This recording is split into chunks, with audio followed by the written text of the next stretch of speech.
Un tema histórico, la vuelta obligado, el Día de la Soberanía Nacional, tantas cosas, ¿no? Esas cadenas, hay un montón de cosas para hablar. Estamos con María Eugenia Alvear. Bienvenida.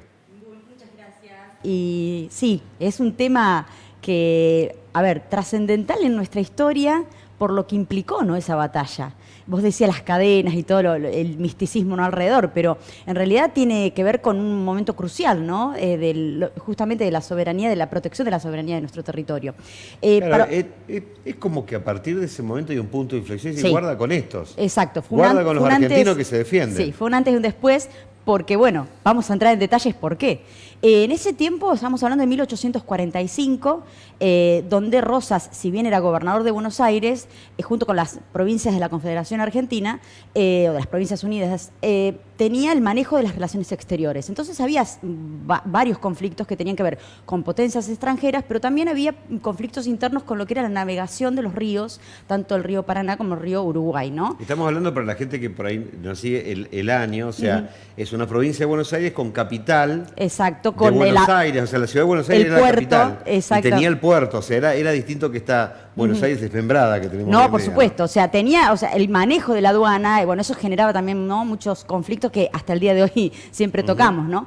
Pero bueno, eso también estaba en manos de Rosas, ¿no? Muchas decisiones estaba respecto a los conflictos externos como los internos, ¿no? El Río de la Plata es una boca tanto de entrada y salida al océano y al mundo, y encima desembocan tanto el Paraná como el Uruguay, que daban, ¿no?, entrada a todo el continente. Era estratégicamente muy importante esta zona.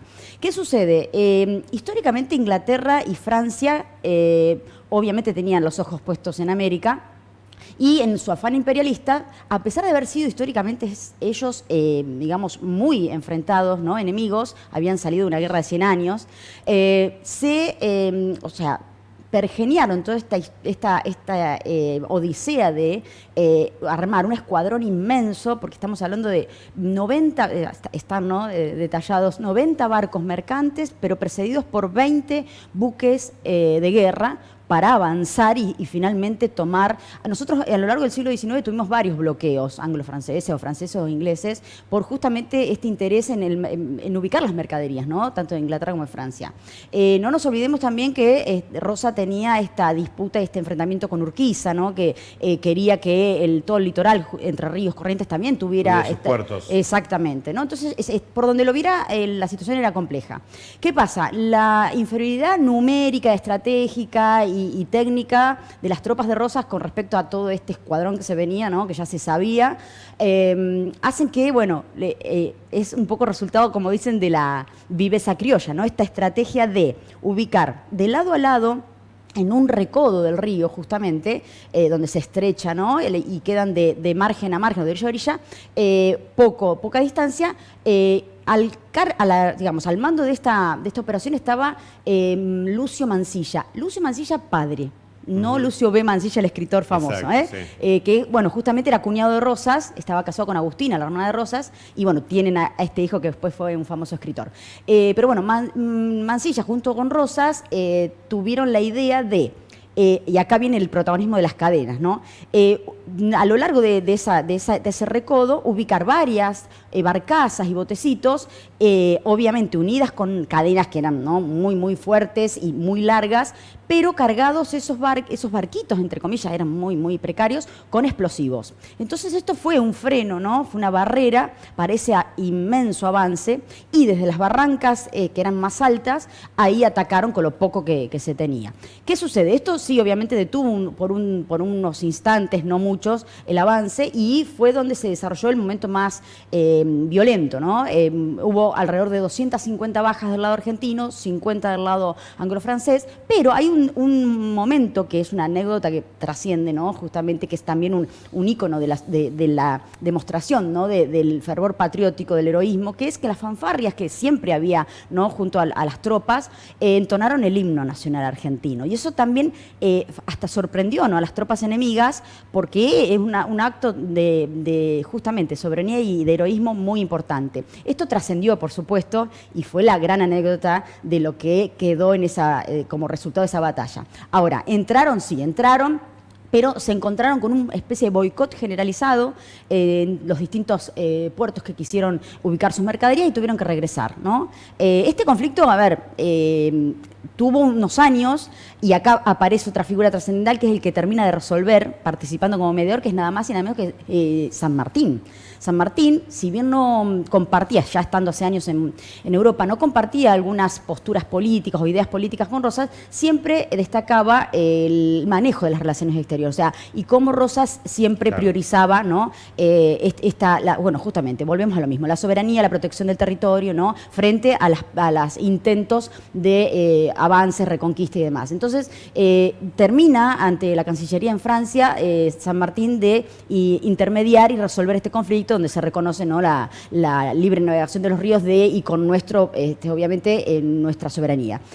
Un par de años más hubo bloqueos, hubo otros enfrentamientos, pero bueno, el hecho puntual que después con el tiempo da esta efeméride tan importante que tenemos, que es, ¿no?, recordar el Día de la Soberanía Nacional en honor a lo que fue esta batalla, que tiene, digamos, estos condimentos curiosos que hacen que, bueno, que tengamos dentro de tantísimas batallas que hemos tenido, destacarla para recordar que, bueno, que hubo un heroísmo muy grande por parte de quienes formaron, ¿no?, este enfrentamiento tan, como decíamos al principio, que marcó un antes y un después.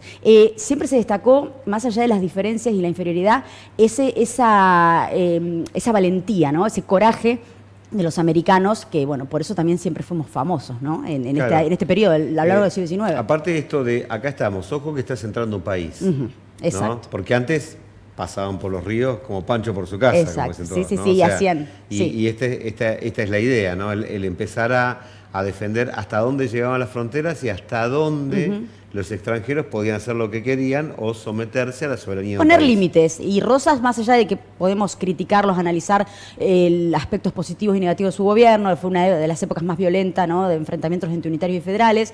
Bueno, sería otro tema, ¿no?, de debate, pero nadie puede negar que fue de los mayores patriotas y defensores de nuestro país, de nuestra nación. Entonces, eso se le rescata, ¿no?, y se le valora. Por eso este día. Y estamos, a ver, en un mes, para ir cerrando, ¿no? Es uno de los meses que más efemérides tenemos. En algunas otras oportunidades hablamos, ¿no? Tenemos también, bueno, esto es el 20, ¿no? Pero tuvimos el 8 de noviembre, el Día del Afro Argentino y de la Cultura Afro, recordando a Remedios del Valle, que murió un 8 de noviembre de 1847, que tiene mucha vinculación con Rosas, porque Rosas la condecora y le da una pensión y le reconoce su aporte a la patria. Después tenemos el 14, ¿sí?, también de noviembre, que tiene que ver, a ver, se festeja o se reconoce el valor del heroísmo de la mujer argentina, donde también está vinculada Remedios del Valle, que participó en lo que fue la batalla de Ayohuma, las niñas de Ayohuma, en 1803, el Ejército del Norte, una batalla muy también terrible, donde niñas muy jovencitas asistieron, ¿no?, al Ejército del Norte. En memoria de ellas, ¿no?, se conmemora el Día del Heroísmo de la Mujer. También tenemos el 30 de noviembre, una fecha que no es muy difundida, que tiene que ver con el único gobernador que hubo en nuestra historia que fue originario, y estamos hablando de Andresito Huacurarí. Andresito, el de la yerba. Es justamente en honor a él. Hay un monumento muy grande, muy importante en el litoral, en Misiones, que lo recuerda. Fue un protegido de Artigas y bueno, y nació un 30 de noviembre de 1778. En memoria de él se festeja el Día del Mate, porque impulsó la producción de la yerba mate durante su gestión. Y así, bueno, podremos seguir. Hay muchas fechas en noviembre. Impresionante, impresionante.